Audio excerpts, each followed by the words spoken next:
യേശുവിൻ്റെ ഏറ്റവും പ്രിയമുള്ള കുഞ്ഞെ, പുറപ്പാട് 37. ഓരോ പ്രഭാതത്തിലും വിളക്കൊരുക്കുമ്പോൾ അഹ്റോൻ പീഠത്തിൽ പരിമള ദ്രവ്യങ്ങൾ പുകയ്ക്കണം. ഓരോ വിളക്കൊരുക്കുമ്പോഴും പീഠത്തിൽ പരിമള ദ്രവ്യങ്ങൾ പുകയ്ക്കണം. പരിമളമുള്ള പ്രകാശമാണ് ഇനി ലോകത്തിന് വേണ്ടത്, വെറും വെട്ടമല്ല. സുഹൃതമുള്ള നന്മയുള്ള ചില മനുഷ്യഹൃദയങ്ങൾ പരിമളം പോലെ പുകയുന്ന വെട്ടമാണ് ഇനി വേണ്ടത്.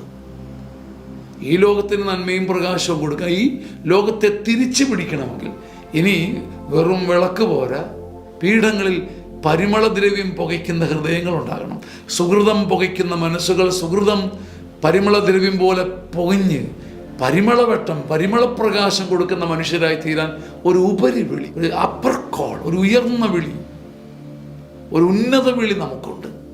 വെറും വെട്ടം കൊടുക്കുന്ന ദീപാങ്കുരമായാൽ പോരാ, പരിമളദ്രവ്യം പുകയ്ക്കുന്ന ഹൃദയവട്ടം കൊടുക്കുന്ന മനുഷ്യരാകാൻ ഒരു അഭിഷേകവും ഒരു വാശിയും ഒരു തീരുമാനവും ഈ നോമ്പ് നമുക്ക് നൽകട്ടെ. ആമേൻ. ചങ്ങനാശ്ശേരി അതിരൂപതയുടെ ധ്യാനകേന്ദ്രമായ സിയോൻ ധ്യാനകേന്ദ്രം ഒരുക്കുന്ന അതിമനോഹരമായ സുഭഗമായ കൃപ നിറഞ്ഞ ഒരു മനോഹര ശുശ്രൂഷ ഗ്രേസ്ഫുൾ സീനിയർ സിറ്റിസൺസ് ധ്യാനം.